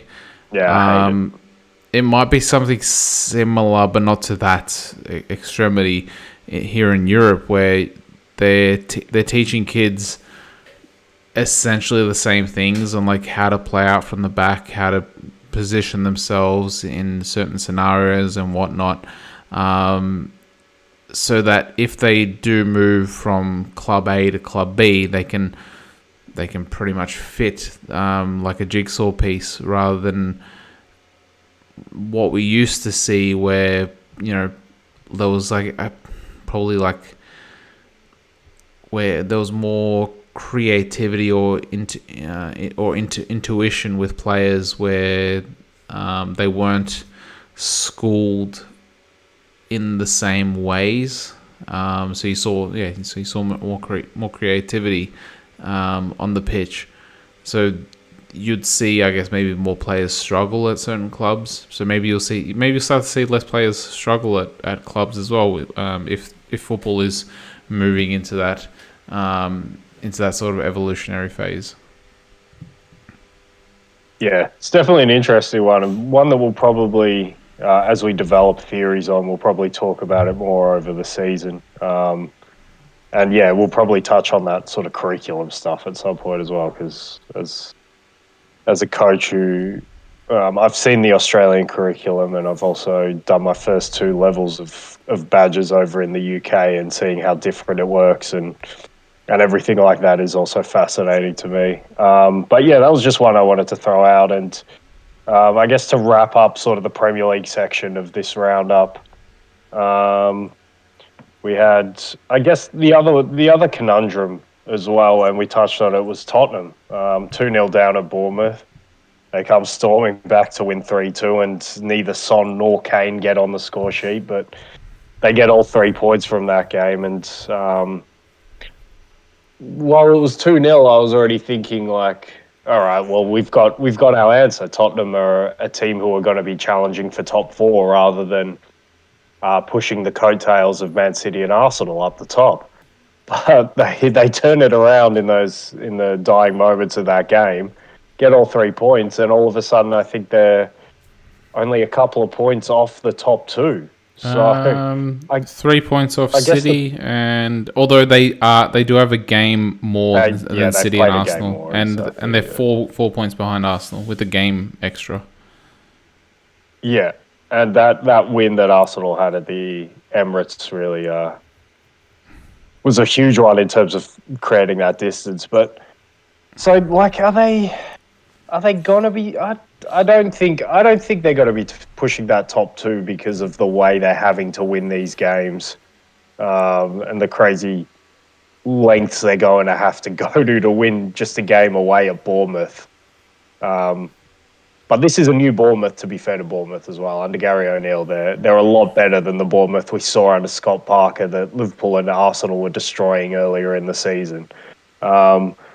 So I guess if you had to pick, where would you pick them being? Would you pick them being in a top 4 battle, or would you pick them being in a top 3 battle? Or yeah, probably top 4. I don't think the way they play can be sustainable. Like having to grind out results like that for the rest of the season, I just don't think it's sustainable. And do you think they will be in the top 4 battle, or would you like to create like a little tier of their own, where they're just the 3rd place team, and then there's a battle for 4th, and then there's the top 2 above them? I don't know, because like United are starting to hit form, and they're possibly clicking. And obviously Newcastle are absolutely flying at the moment. Whether they're overachieving or not, that's another question. Chelsea are a really weird one, because like on paper they have the players where you're like, okay, with this team they should be a top 4 team. Liverpool, that's one to your point, which is a poorly constructed squad for me. Yeah, and Liverpool are like, it's like, why the hell or how the hell are they not 9th? But then like they made that, like everyone wrote them off of top 4. What was it, 2 years ago, and they had that late resurgence in the final. 5 or 6 match days. So it like yes, Tottenham are positioned the best out of all those teams to finish 4th. But like I said that the way that they're grinding out results, it's going to take its toll on the players, and they can't do that every single week. Whereas, like, you compare that, you contrast that to someone like a team like Newcastle, where they seem to be smashing teams, and like they beat Tottenham last week as well. And like, they're winning games by playing good football, and they're not necessarily grinding out results or having to come from behind to win. So it's, in my eyes, it's more sustainable the way that they're playing. So it's going to be interesting.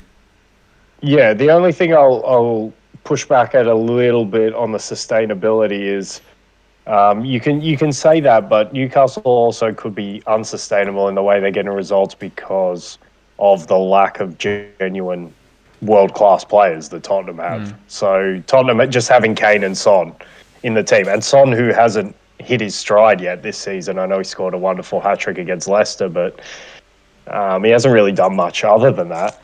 So it could be sustainable just in the fact that they have them, and the fact that they can win this game without either of them scoring is maybe a good sign for them. But I agree with you that there are Newcastle and United in particular are those two clubs that maybe might start having to ask the question of whether they can start pushing the top two, particularly. I don't know. I was going to say particularly United. Yeah, I don't think so either. But if United and Newcastle keep playing this way, Newcastle currently have the best defence in the league, and they've only lost one game all season.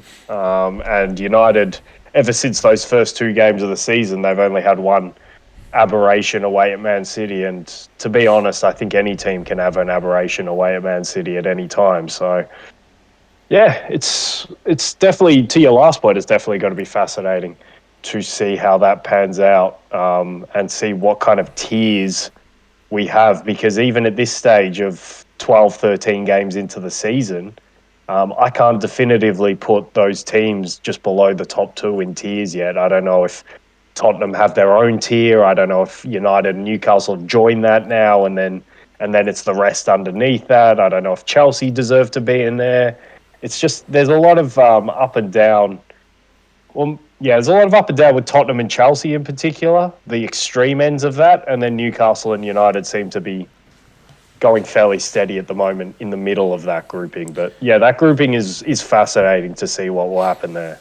I think even Arsenal's a hard one to group. Like, yes, they're absolutely flying and like they're top of the table, but like, I don't think anyone expected them to be here. I think everyone would have expected them to be maybe where, for instance, Tottenham are, or even Newcastle are, on at least points wise. Like, and then so switch Arsenal, and so put Man City up first on 31 points, and then put Arsenal maybe third on 26, fourth on 24. I think the people would have said that's like a reasonable way to look at it. So until we see Arsenal versus Man City, I'm going to then be able to fairly say, okay, these two are in a bracket of their own, perhaps.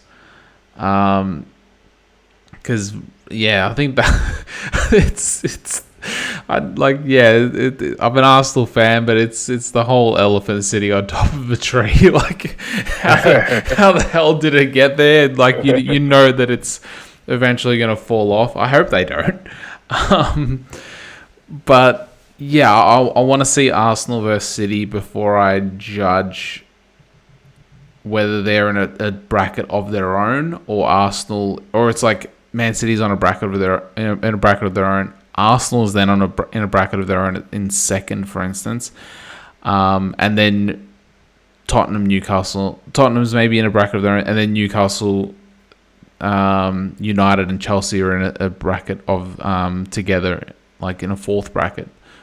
So maybe they're not so tightly grouped. Perhaps maybe they are. Yeah. So maybe then we'll be able to fairly judge. But like, for instance, Arsenal have played. They're going to play against Chelsea this coming week. They've played against Tottenham, beat them. They've played against United and lost. But they played against Liverpool and beat them. So they've beaten like some of those teams that like Liverpool should be there, but they're not. But they've beaten some of those teams that are there. I'm actually pretty scared about the Newcastle game, to be honest. Yeah, you should be. Yeah, I'm Newcastle are genuinely probably scared the for that third game. best team in the league at the moment. Yeah, I mean, you look at all the metrics, except for points, obviously, but they've got a better goal difference than Tottenham. They've got a better defense than Tottenham. Less losses. So yeah, I think anyone facing Newcastle should be scared of them at the moment. yeah. Well, we have them. I'm just trying to find it. Like we don't play them before the World Cup. That's interesting.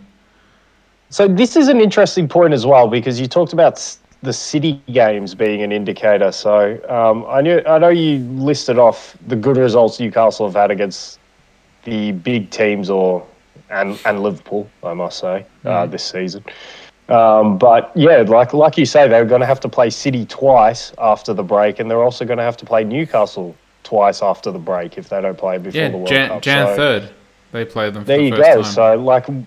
So to your point, we're gonna get more answers on Arsenal and whether they are a top tier team this season in those games, and all four of them will be huge. But who knows? Newcastle might fall off a little bit by then as well. I don't expect City to, absolutely not. But yeah, no, definitely interesting to see how that sort of separates itself over I would say the coming weeks. But we got a World Cup in the middle, which will be fun. But yeah, the Premier League is shaping up pretty nicely, unless you're a Liverpool fan at the moment. No, all nicely shaping up if you're an Arsenal fan. But look, that's Just one last point on yeah. Tottenham before I go and do a little quick recap on what we saw in Europe over the week. But one little signing, and I always like doing this, thinking of signings that teams can make. But I think a good signing for Tottenham will be in that midfield area. And it's funny to say this because I think they had midfielders who could help them this season in terms of, in particular, Giovanni Lo Celso, who unfortunately for him in Argentina got injured again on the weekend. But I think he could, if he was still at Tottenham, he could add that little bit of creativity they sorely lack at times in that midfield. But seeing as though they've already sold him to Villarreal, I was actually looking at his Villarreal teammate, and this one could match up well for a few reasons. The first reason is the need of a creator in the midfield. But the second one is the age, and that goes along with Conte maybe not staying at the club for very long. So the age of this player drives the price down a little bit, and means that they wouldn't be signing him to a huge contract. But I think Danny Parejo from Villarreal would be a really useful signing for Tottenham because it's not like he's a project player. It's not like Conte would have to work with him closely to develop him. He is a finished product player. He's been playing in La Liga for years for a lot of, not the top Real Madrid, Barcelona top clubs, but like Valencia, Villarreal. And obviously Villarreal made a late run into the Champions League last season. So he's played top-level European football as well. But I think just given his age, the fact that I wouldn't expect him to command an astronomical transfer fee. You could probably get him to a shorter contract, which would be useful for Conte in particular if he doesn't plan on staying too much longer. But most importantly, on the footballing level, with his sort of intelligence in the midfield, his range of passing, and just his creativity in there, I think he could really help a team like Tottenham. I know he's somewhat in the Eriksen mold in terms of he's a little bit lightweight when you don't have the ball. So if Tottenham wanted to use the 3-4-3, I think that would be problematic. But if they wanted to use the 3-5-2 or the 5-3-2, and then they had Bentancur and either Basuma or Højbjerg either side of him to do the dirty work for him, I just think having a player who can pick a pass and can sort of dictate the tempo for a team and control the tempo for a team could give Tottenham an extra dimension that they've somewhat sorely been lacking this season in terms of the way they play football.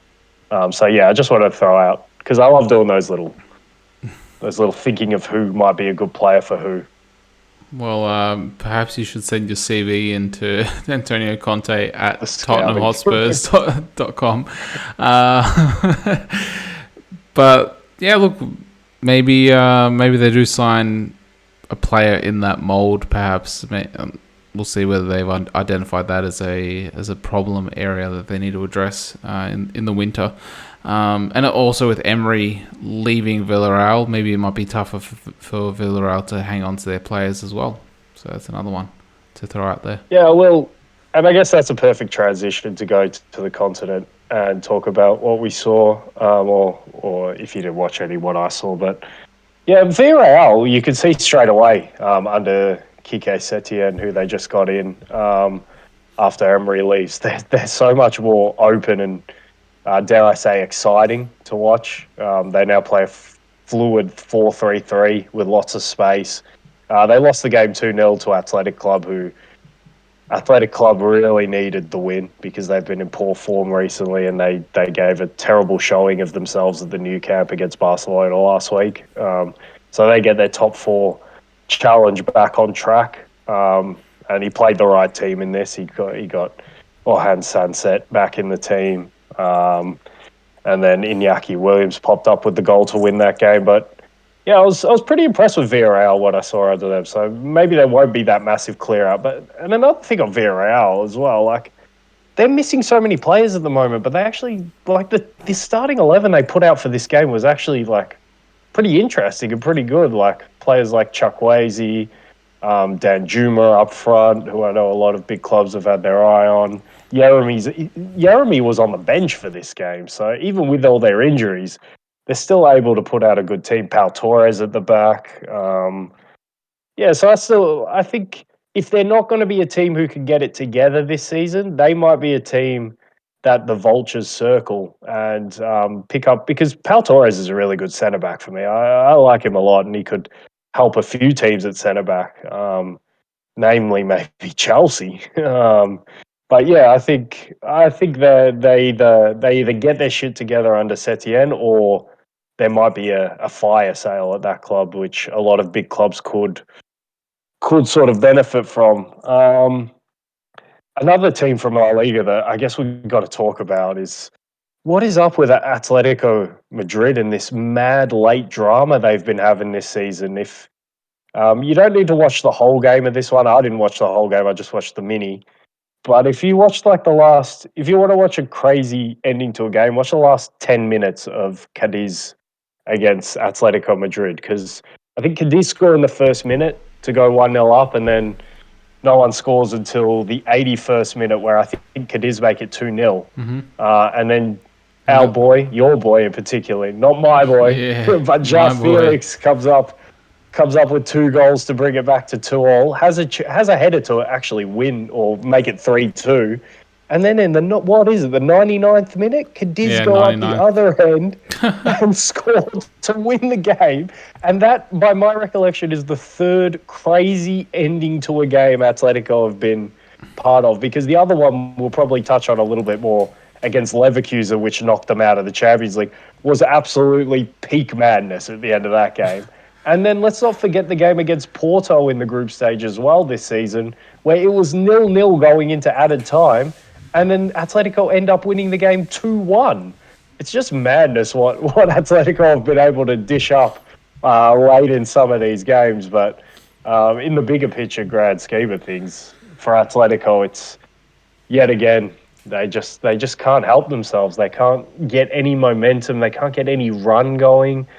They beat teams like Athletic Bilbao and Real Betis, only to go and lose at Cadiz and get themselves knocked out of the Champions League at the hands of Leverkusen at home. So they're a hard one to figure out this season, and it goes into that point of maybe defensive football not working. But at the same time, I don't know how super defensive they really are. I know it's easy to level that at Simeone, but I don't think the team's crazy defensive like we used to see back in the days of Godin and players like that, just defending their own box with their lives. It's not at that level, but yeah, they just can't help themselves. The amount of goals that they're conceding, it doesn't seem that defensive. Exactly.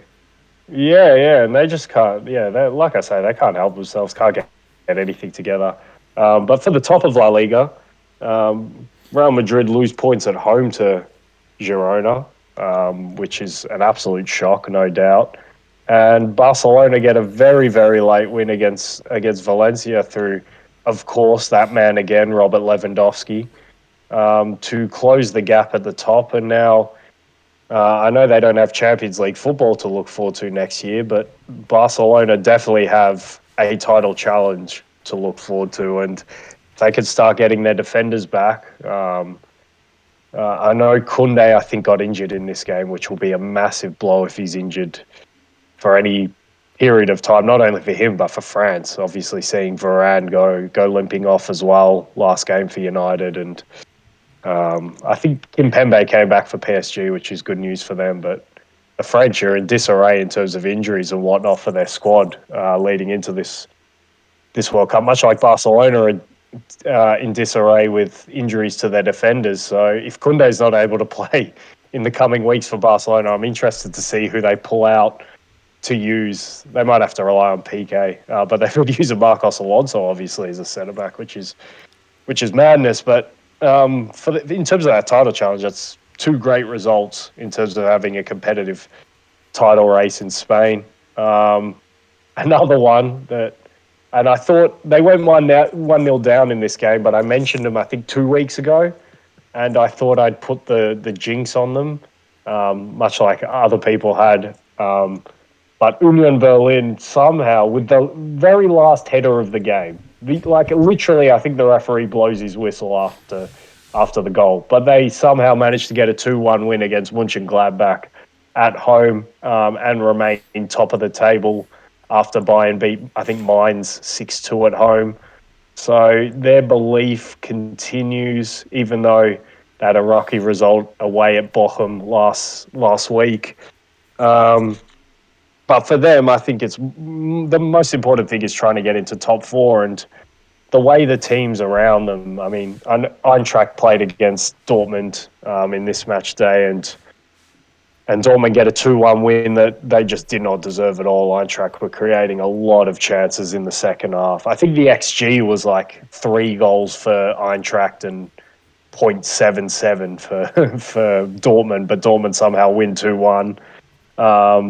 But yeah, the Eintracht were looking like a team who were starting to solidify themselves as a top 4 team, and then they stumble at home to Dortmund, who get themselves back into that race. And I guess that's the story of all those teams behind Union and Bayern, is just who's actually going to cement themselves as a proper top 4 team out of this. And that bodes very well for Union Berlin, who, if they can't win the title, and I still don't expect them to win the title, I don't think they have enough quality in that team to do that. I mean, one thing that we can't forget about Leicester's title-winning team was they still had like a world-class player who wasn't quite there yet, but N'Golo Kante was an actual world-class player, and then a Premier League legendary good player in Jamie Vardy.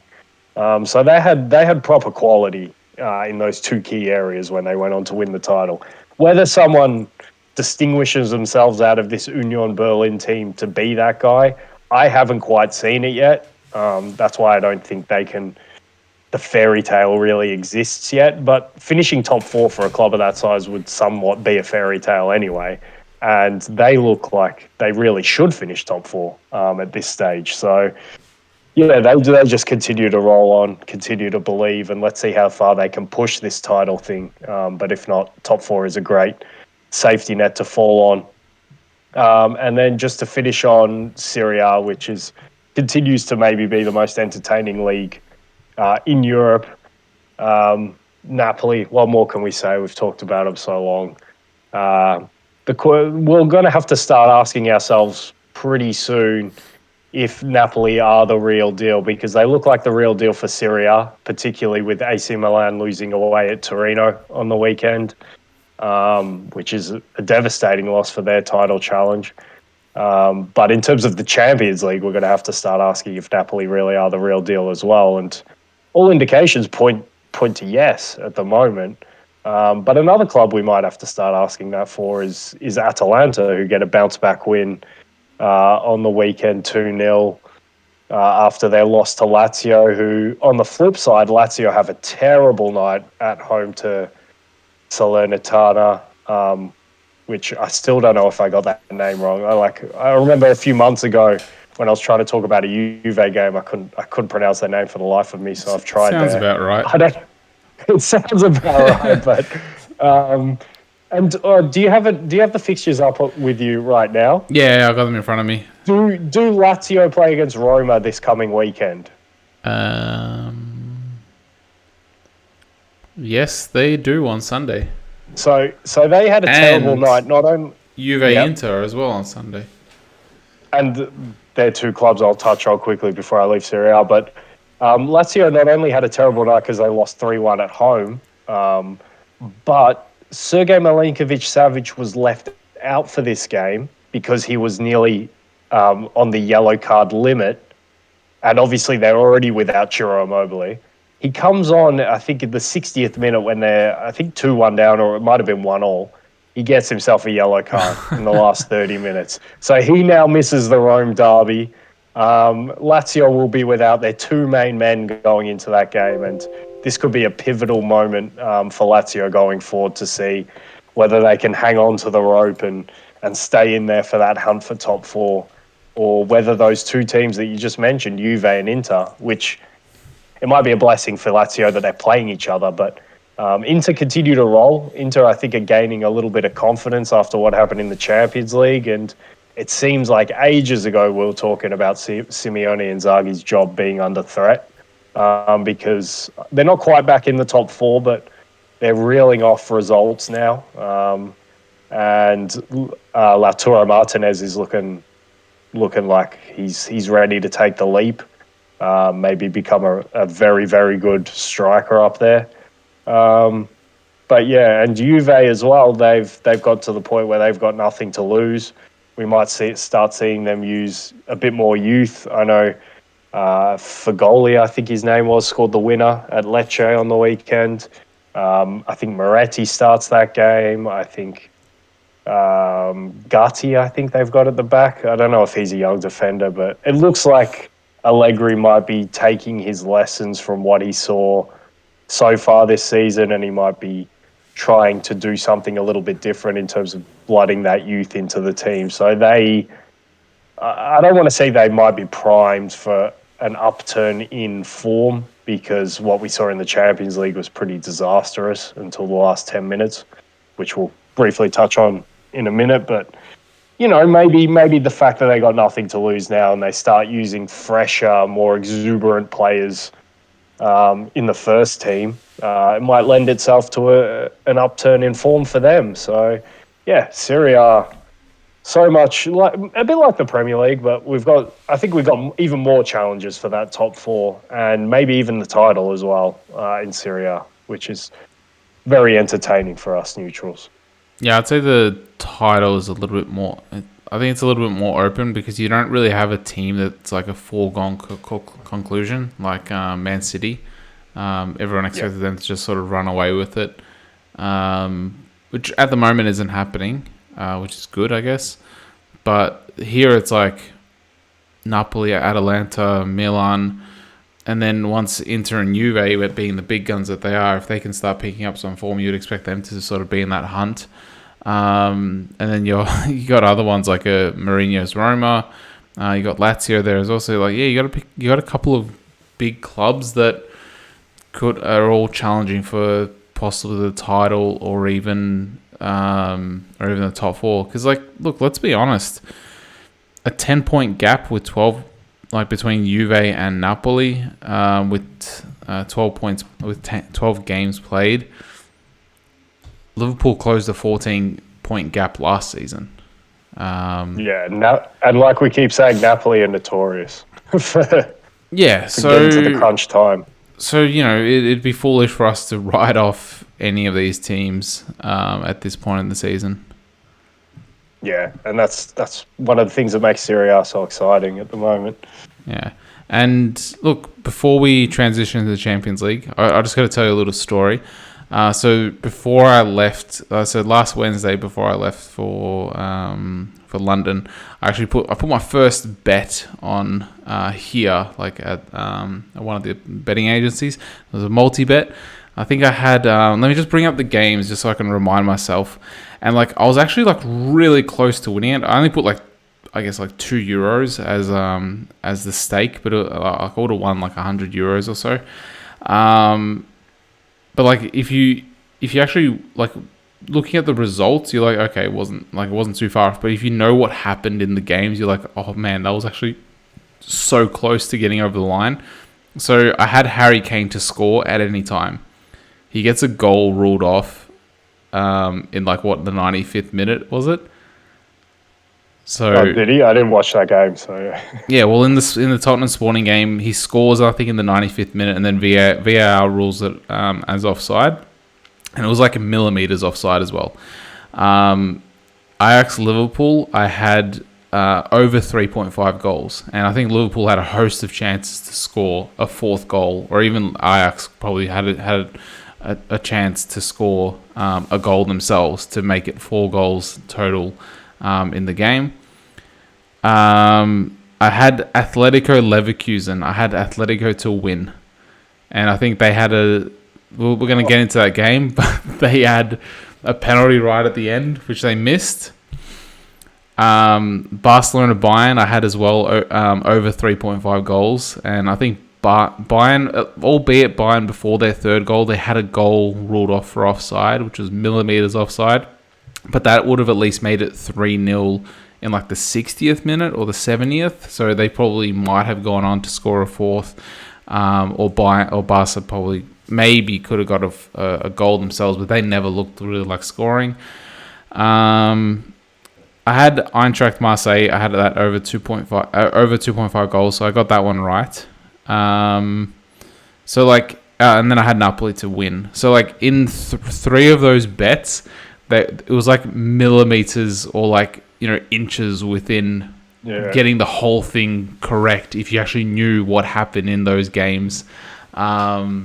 So yeah, like unfortunately my €2 didn't turn into €100, just like based on millimeters, I guess. Oh, that would have been very nice. Yeah, it would have been nice just before I had to leave as well. Yeah, definitely. But yeah, look, I'll let you run away with the games, because I didn't get to watch the Wednesday games, but I watched some of the Tuesday games. Well, I don't know. The main takeaway, and we'll make this quick. And we'll try to transition it into the games that are coming up, I guess.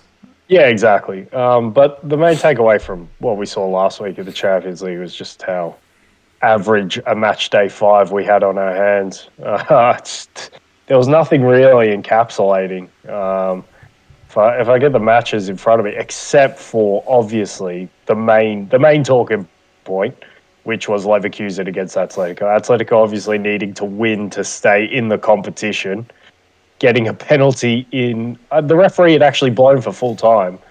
And I don't know if I heard this correctly, but I heard on one podcast I was listening to, I can't remember which podcast it was, so forgive me, but they were saying as long as the players don't leave the pitch after the full-time whistle, then the referee can go and look at VAR to give a penalty. I think we saw Brighton against United a few seasons ago. We saw this as well. But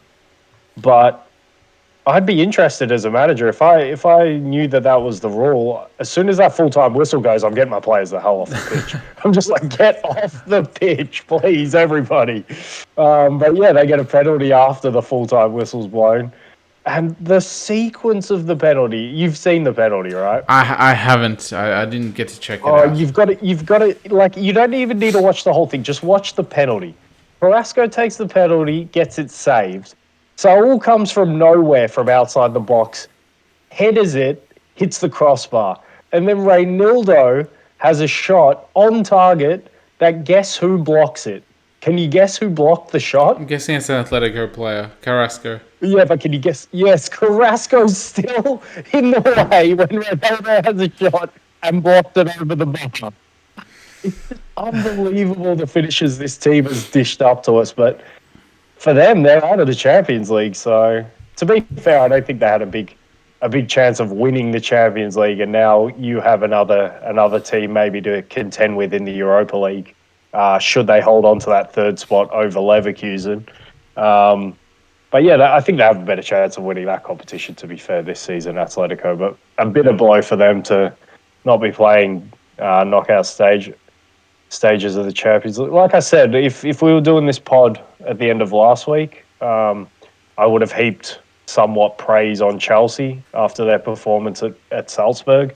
I thought it was super attacking, but I thought given the players at his disposal, I don't know if Chilwell was ready for this game, so I think it might have been forced that he had to use the players that he did for this game. But to get a 2-1 win and look, we've got to applaud the job he's done, because when he came there, qualification was far from certain for Chelsea, and now they're going to finish top of that group, whilst Milan and Salzburg have a game against each other at the San Siro to determine who goes through a second.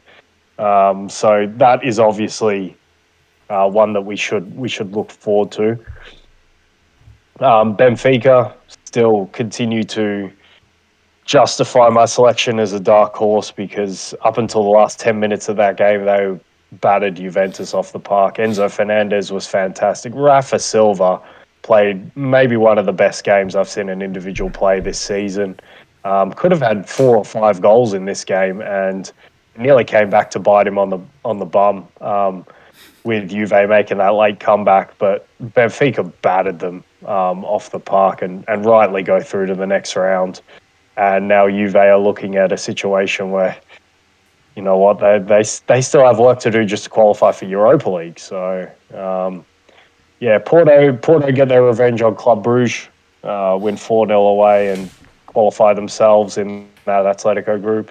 Obviously, there's only now 3 groups that are open, which are probably the only groups that we need to preview. And I've got an idea we might do something fun after we know how all these groups pan out for the podcast we do later in the week. I'll bring that up with you for the next pod. But of the groups that are open now, we only have Leipzig against Shakhtar. That's another sort of game that determines. Leipzig only need a draw, but if Shakhtar can win that, they'll go through on account of their better head-to-head against Leipzig. Because let's not forget, I think match day 1 they beat Leipzig 4-1 or something away from home in Leipzig. So, and what a story that would be for Shakhtar to go through to the next round.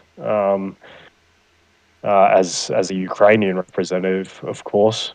Salzburg Milan, of course, is one that I'll be watching, and Group D, the shit platter of the groups in the Champions League. Well, at least it's entertaining in the fact that all of these teams can still progress, and all of them can still get knocked out. So that will be a fun one to watch, even though the quality of the teams isn't really up to that Champions League standard that I normally expect, but. Yeah, so they're the only 3 sort of things that we have to wait for. I guess Porto can still overtake Club Brugge as top team. Liverpool need to smash Napoli at home, which I fully expect that they will not. Especially after losing. It's Anfield. Yeah, who knows with Liverpool, I guess. What was it, 4-1? Did we get a goal? I don't even know if we got a goal. I think you got a goal. I don't think they kept a clean sheet. That was match day 3, right? It was match day 1, I think. 1. Oh, I need to go way back. And PSG and Benfica still have. If Juve can somehow get a result against PSG, then Benfica could finish top of that group, and that might be interesting. But yeah, I think that sums up all we've got to look forward to in terms of the last match day of the Champions League. So a few high-stakes ties, in particular Shakhtar against Leipzig and Milan against Salzburg. But for the most part, everything's pretty much been decided. Yeah, there's not... and obviously that group with Tottenham in it has everything to play for. Yeah, the Europa League group. Yeah, the Europa League group. I guess only Group E is the only real exciting one, because there's still Champions League. Yeah, Dinamo can't go through, but they can get a Champions League spot if they finish third. So if they beat Chelsea, and then Milan and Salzburg are pretty much playing for Yeah, they're playing on who's going to get second and who could possibly. But I think I don't know. But if so if Dinamo win, and Salzburg win, Dinamo still finish fourth because Milan beat Dinamo twice. So so they have that better head to head, even though they'll be equal on points. So they need to Dinamo need to hope that firstly they do their job and win, and Milan beat Salzburg for them to get into Europa League, and then maybe they get matched up with Arsenal. Who knows? Then I can go to that game. That'd be a good one. That'll be a good one. Oh yeah. Also, I heard you know how last week or the week before I gave props to Misic, the central mid. He got selected. Yeah. I think he got selected for like that pre-World Cup squad, so like the squad of 30 or 35. So yeah, he got selected. He didn't get the other player that I mentioned, Ljubicic. He didn't get selected because I think we have like three left backs that are already fully fledged internationals. So it's going to be hard for him to break through into that. Well, if the national team coach was watching the game against Milan, that might have persuaded. It was, and like I was telling Tiff, I was like, man, the week, like the pod before, I think that might have been the pod before, or it might have been like the 2 pods before that game. I gave him props and said that he's a real one to look out for, and then he gives away a penalty and scores an own goal. It was a very unfortunate own goal because I think it deflected into him into the path that he was running, and it's like you can't really do much about that. But yeah, like it was a shocker. But yeah, other than that, like you mentioned, like a lot of the teams are pretty much locked. It's only really teams that are playing for first or second. Like in Group H, PSG and Benfica, they're playing, seeing who's going to finish first or second in that group. But yeah, that's not really much to go into. Like some of the matches almost seem like I wouldn't necessarily say write-offs, but like Inter Bayern, like Inter can't finish first. Who cares? Who cares? Liverpool Napoli, like you guys need to beat them. Like I think they have a better goal difference even if you do beat them. They've scored 20 goals. They've scored. So even if you score 4, you guys have 19 goals. And if they score 1, then they have 21. So you guys need to beat them like 5-0. Yeah, 5-0 to finish first. I'm looking forward to having the group stage all done, and then we can start projecting ahead. And looking at what we might think might happen in the knockout stage. Yeah. Well, and are they going to do the draw? Do they do the draw in the new year, or do they do it already like now? I can't remember. Yeah, I can't remember either. Yeah, there'll be one to. I guess we'll find out. Hopefully before the next pod whether they're going to do the draw. I think on Friday after Europa League is done as well. Well, for the thing that I want to do, hopefully we don't find out before the next pod. Yeah, because then it makes it a bit of a moot point. Yeah, we'll find out. But Caleb, if you have anything else to add, we'll bid each other adieu. I'm good, man. Yeah, it's been fun to be back. Yeah, no worries. Except for like the 25 minutes we spent on Liverpool at the start. That wasn't so fun. Did we spend the most on Liverpool, I think? I never wanted it to be that way, especially after this weekend. Yeah, well, too bad. Also, I did want to mention though, a bit of sort of going back to my my London to Australia comparisons. I did tell Tiff, I was like, had I have been brought up here and like never seen Australia, and saw London first and then saw Australia, then I'd be saying, Australia is a lot like London rather than the other way around. Well, that's how you should be saying it anyway. Yeah, but I guess also at the end of the day, it does make sense. Like Australia was a colony of England, so obviously they're going to bring a lot of their influence in terms of road structures and architecture and all that stuff. No, one thing I will say is thank God in Australia we do not have the roads they have in England. The roads in England are horrendous. They are terrible. In the CBD or... Oh, just everywhere. Because, like, a lot of those roads, let's not forget, they were built before cars. So, like, especially in the country places, you're driving down, like, single-lane roads, where if another car's coming, you've got to back up until you find a driveway. Well, that's a lot of Europe, actually. And also, but London does have a lot of one-way streets that Melbourne doesn't have, for instance. I think Sydney does. If you look at an aerial map, Sydney would be a better comparison to London because it's a bit more chaotic and just like it's spread out into like a big circle sort of thing. Whereas Melbourne is a grid. Melbourne's was built to be a grid, so it makes more sense. Yeah, but it's quite fascinating, the comparisons. But at the end of the day, it's obvious that the comparisons are there. But yeah, true. For all our listeners, we will try to bring our lovely faces to you by the next pod. I'll have to figure out what the hell is going on.